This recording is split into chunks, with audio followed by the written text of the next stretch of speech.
السلام عليكم اصدقائي وصديقاتي، نتمنى تكونوا بخير وعلى خير. الله خاصكم خير ان شاء الله يا رب. اليوم ان شاء الله غادي ندير واحد الكراتان ساهل ديال البطاطا ولي زيبينا اللي هو السبانخ. كما تشوفوا عندي هنايا السبانخ اللي مرسول. بالنسبه للكميه نتوما اللي بغيتو، يعني في هاد الوصفه هذه غير محدده، الكميه اللي بغيتو ديروه. المهم عندي كميه ديال السبانخ. هنا انا عندي هنايا تقريبا 600 غرام. غسلته ونقيته صافي. هادشي اللي كاين. عندي هنايا البصله درت لها شنيفات، ممكن ديروا مربعات. درت معاها الزيت العادي، ممكن دير زيت الزيتون وشويه البصل والملح وغادي نشحرها.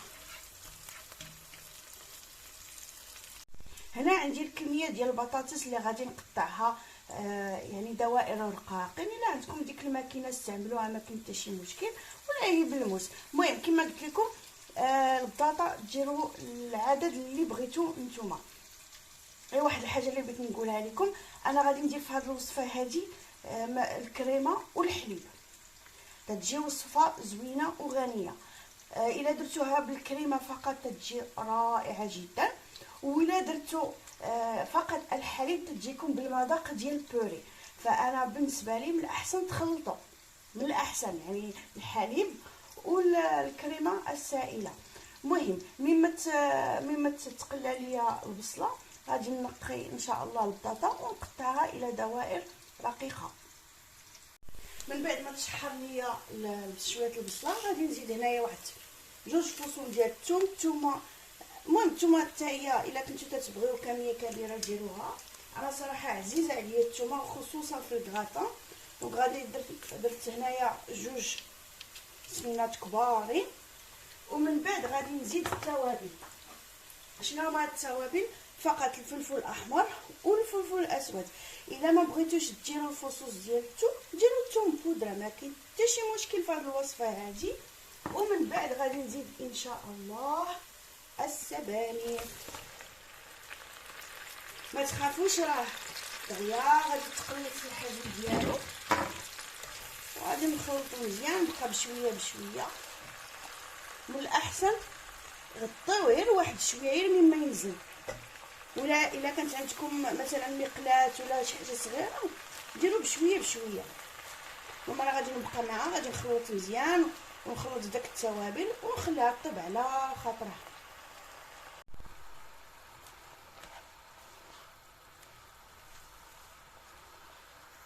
ملاحظه حبيباتي، كما تتعرفوا بانه السبانخ تيطلق الماء ديالو، فضروري جدا انه خصو يعني تبقاو تشحروه حتى ما يبقاش الماء ديالو باش ما يخسرش لينا الكراتان. البصله تطلق الماء، لي زيبينات تطلق الماء، فنحاولوا نجهدوا شويه على البوطه حتى داك الكميه ديال الماء يتبخر وما يبقاش. المهم كما كتشوفوا راه طاب سميتو السبانخ. غادي نحيدها ونحطها في شي صحن، وبنفس هذه المقله الكبيره هذه غندير التتمه ديال الوصفه. كما تشوفوا البطاطا قطعتها رقيقه هكا، قطعتها بالموس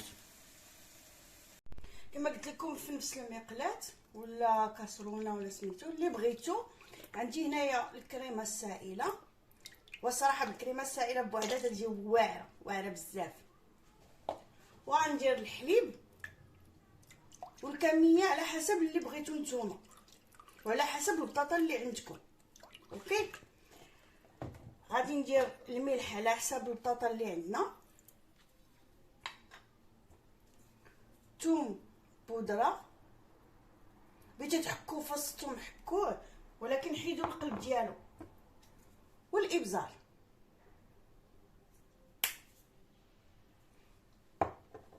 وغادي نحط البطاطا ونحرك مزيان ونخليه تقريبا واحد 15 دقيقه، 10 15 على حسب البطاطا ديالكم. وصافي. هاد الطريقه هذه تجي سهله، يعني دغيا طيب الكراتان ديالكم ما تيطلبش الوقت، لانه هو في الفران حتى هو زوين ولكن تيشد الوقت بزاف.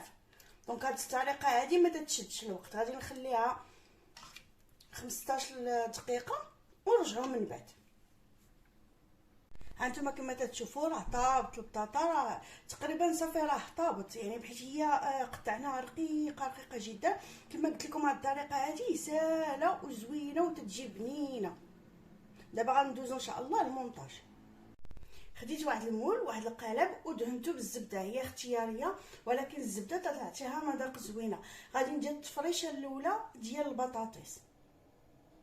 هانتوما كما شفتوا درت التفريشه الاولى. بغيت نوريكم هنا راه باقي عندي شويه ديال لاصوص، هذه غادي نكبها ان شاء الله من الفوق، تتجي خاطره وزوينه بزاف. دابا ان شاء الله غادي ندير الطبقه الثانيه اللي هي السبانخ.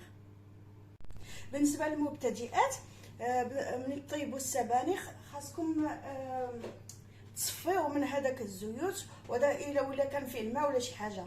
بالنسبه للمحترفات راه عارفين كيفاش يديروا. المهم ضروري جدا انه يتبخر من الماء ديالو. دابا ان شاء الله غادي نزيد الطبقه الثالثه البطاطس والاخيره، ونزيد الفرماج المحكوك. في هذا الاثناء راني شعلت الفران على 180 درجه، غادي نحطو فقط من الفوق ولكن اللاطه تكون لتحت.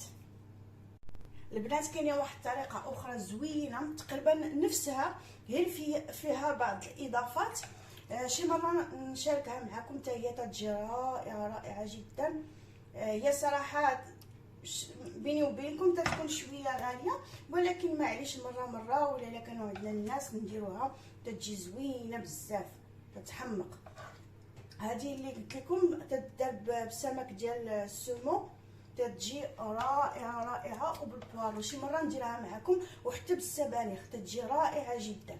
المهم الا كنتو بغيتو بحال هاد الوصفات ما عليكم الا تقولوها لي ان شاء الله في التعليقات وانا معكم. اللي بغيت نقول لكم الصراحه ما نحطش بشكل يومي، يعني بحكم العمل ديالي، يعني ملي يكون عندي الوقت راه نحطها لكم، ولكن نتوما راه في البال وفي القلب.